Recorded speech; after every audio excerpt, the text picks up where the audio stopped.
Toy Insider. So this week, this edition of Mommy Says is called What I Learned at the Dallas Fall Toy Preview.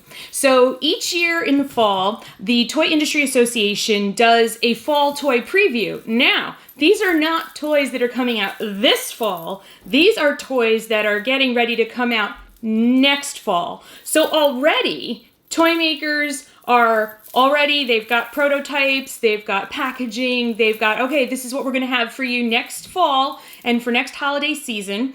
And then buyers for, all kinds of retail outlets go to this show to see what's coming for next year, and to start, placing orders and getting an idea of trends and all kinds of cool stuff.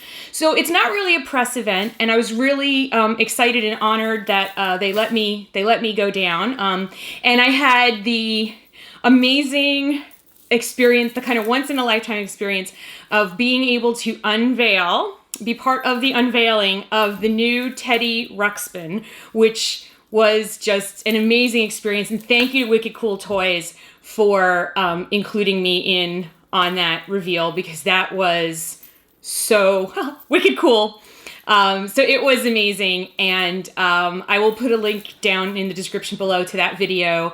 And he's still in a prototype mode, so he looked so amazingly cute already, and he's still in prototype. Like, those aren't the finished eyes, and he's not finished. And so that was just really cool. So what did I learn at the Dallas Toy Preview? What I learned at the Dallas Toy Preview made me really, really happy. And what I learned is there are way less tech toys coming and way more play toys coming. For a while there, I felt like everything was connected to an app, and you couldn't play with the toy without the app, and everything was a tech toy, and everything did something. And what I saw was just so many fun things to play with.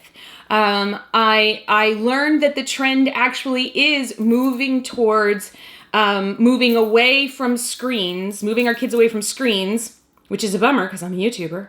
I like it when the kids watch the screen, but and getting them back like on the floor playing with toys, getting parents playing with kids. I found out that the toy industry has grown for the past 2 years. They've had, from a financial perspective, they've had 2 years of positive growth, which is the first time, I think, since 2001 or something like that's happened. And that the largest, hey Spats, the largest fastest growing segment in toys is board games. That made me so happy, because how many times have we said over here on the parent advisory board that you need to play games with your kids, that you need to have family game night, that you need to play with the board games. And so it's really exciting that has become a growing trend, that families are playing board games together, that kids are playing board games together. So that was really, really cool. I also got to see something that made me really happy, and that's, we continue on, with the STEM STEAM thing. Okay, now everything has a STEM STEAM component because everything in the world we have to overdo. But that we're starting to realize that girl play patterns and boy play patterns might sometimes be different.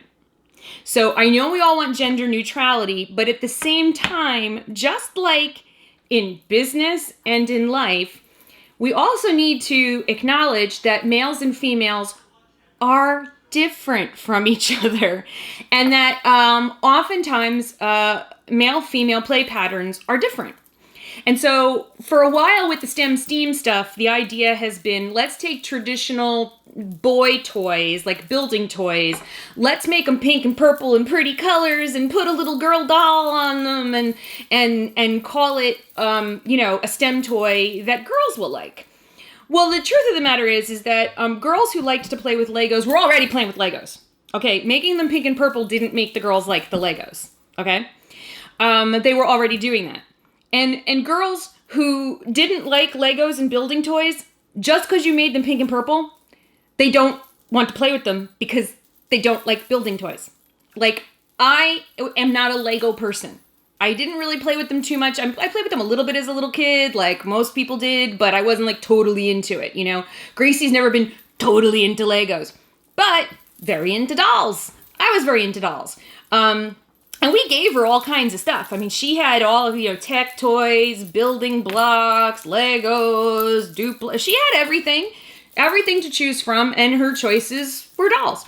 So it was interesting to see that the toy industry is starting to see that, and while we're still doing girly colored blocks and building thingies, we're also starting to see dolls that have some sort of a STEM component to them. And I think that's going to be a growing trend. So that was really, really cool to see. It was fun to see that, the small collectibles trend still continues, that people are getting really creative. Shopkins really kind of revolutionized the blind bag and the small collectibles industry. Now everybody's got a tiny collectible, and that's really cool. And it's cool to see the different directions that that's taking. So there's a lot of exciting stuff coming that way. Some things that I saw that are going to be available for this Christmas that I got to see the final versions of, and I was really excited about, so there's Chip from WowWee, which I've talked about a lot, and I hope to be getting my Chip soon. So Chip is a robot dog, but he's so much more than that. And that's something that I see a lot of toy makers trying to develop toys and robotic toys that obey voice commands, that learn. But WowWee is just always on the cutting edge with robotics. So I'm really excited about Chip. I got to see the final version of Chip, and I was like just so excited. He's so cute. And really smart, but I think there's, it's great to make a smart robot, but then make the robot cute. It kind of helps. So that was really cool to see. The one thing that I learned at Dallas Toy Preview is that people will make a drone out of anything. They will slap licensing on any kind of drone and try to sell it for like under $20. I was getting buzzed everywhere I went by drones. I think the drone thing is way out of control. Way, way, way out of control.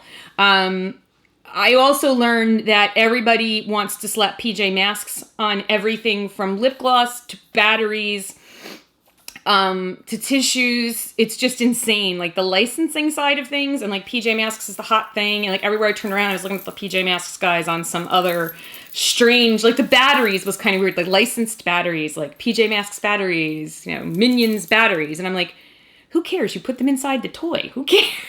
I'm sorry, but who cares?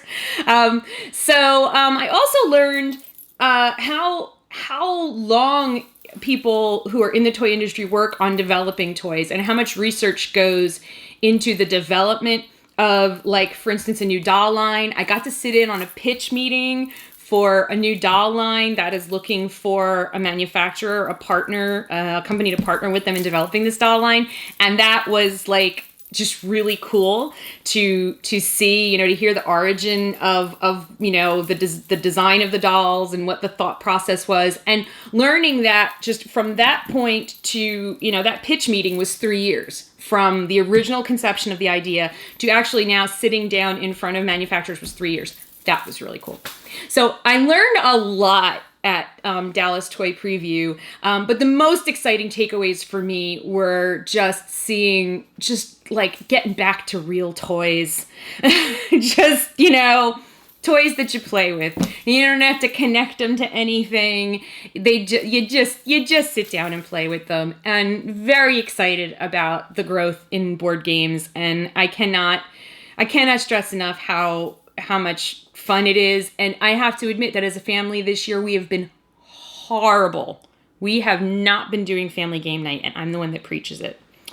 And we have to get back to that, because especially as your children get older, like Gracie's a teenager now, and it's even harder to find ways to connect with them. And, the board games are just a really great way to connect. So we really need to get back to that. Like maybe, oh no, it's football tonight. No way, Daddy's gonna do that. But we really need to just get out our board games, and we have a ton of them. We just need to play them. So that was really exciting. So that's what I learned on my Dallas Toy Preview vacation. There's a lot of cool stuff coming up for this holiday season, though, so make sure you stay here and check out the Toy Insider. Check out thetoyinsider.com. Check out their holiday gift guide. Great information. It's sorted by age group, and then it's broken into categories. There's like tech and STEM and, like outdoor, I think. And there's a bunch of different categories, and then separated by age group. So it really helps you to understand, okay, I have nieces and nephews in this age group. What's a good toy for them? And all of these toys have been tested by the Toy Insider and their panel of toy reviewers. So we know what's good and what's not good. So make sure that you check that out. Links down below. And next week, G will be back with G Says. It'll be interesting to hear what he has to say. And of course, Billy will be back the following week after that. And then I'll be back. And then we'll be moving quickly into the holiday season. And I will have some more holiday picks for you. Until then, thank you so much to the Toy Insider for giving me this little corner of your channel. And you can always find me on Mommy and Gracie Show and Kids Toy Surprise. And until I see you next time, thank you so much for watching. Bye!